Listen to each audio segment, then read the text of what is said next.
Great opening for Magnolia Hotshots. They started this game with James Laput kasi maganda yung pinakita niya nung PBA On Tour. And he is now ready to compete for more. He is now more confident. Look at this handoff for a quick give and go with Gio Halalon. Tapos dinakdak pa niya. While TNT started this game with 3 veterans, wala lang talaga silang enough firepower.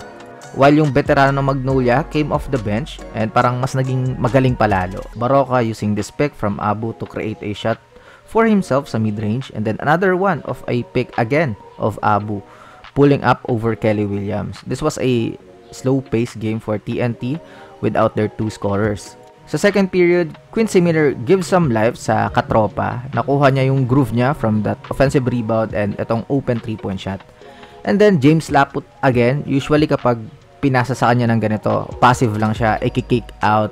Pero ngayon, quick turn agad and looking to score off a hook shot. Siguro itong rim protection niya yung dapat ma-improve. Yung the way ng pag-challenge should be more of a focus. Kahit straight up D, goods na. Pero syempre, gusto natin yung may papalit kay Rafi Reeves with his shot blocking ability. Paul Lee hitting some 3-point shots and yung scoring niya is in full display. Magnolia is up 56-49 after first half. Equal points distribution for Magnolia, and for TNT, Butte, meron silang Quincy Miller and Calvin Oftana. And by the way, I like this ambience of the court ng PBA ngayon, yung FIBA-like na dim light sa crowd and nakafocus lang yung lighting sa court. TNT has more attempts at the first half, 46 compared to only 38 of Magnolia. That's why they keep close. Reason being is yung 9 steals nila, medyo naging baliktad kasi Magnolia yung inaasahan natin doing that thing. After kasi ng first period, I feel Magnolia did relax because of the momentum na this is not the TNT we know. In the third quarter, Gio Halalon happened for the Magnolia Hotshots. Parang underappreciated pa rin yung mga ginagawa niya sa loob ng court. Syempre, because of the off-court happenings. Pero we need to commend what he is doing inside the court.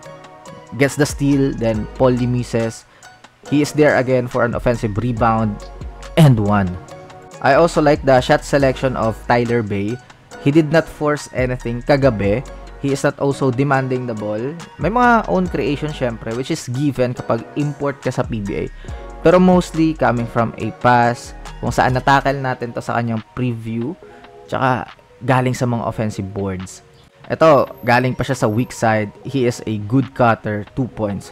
And then Paul Lee decided to take a shot, pero he saw an opportunity to roll to the basket, and Lee rewarded him with a highlight dunk.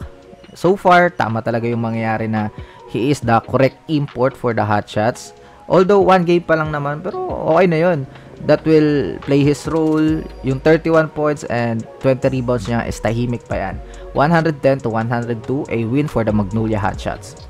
Sa larong ito is panalo rin tayo sa 22 fun nang tumaya tayo sa Magnolia ng minus 2.5. And over 185. Sobra pa yung nangyari. Pero a win is a win. Nasa comment section ng link. Just gamble responsibly.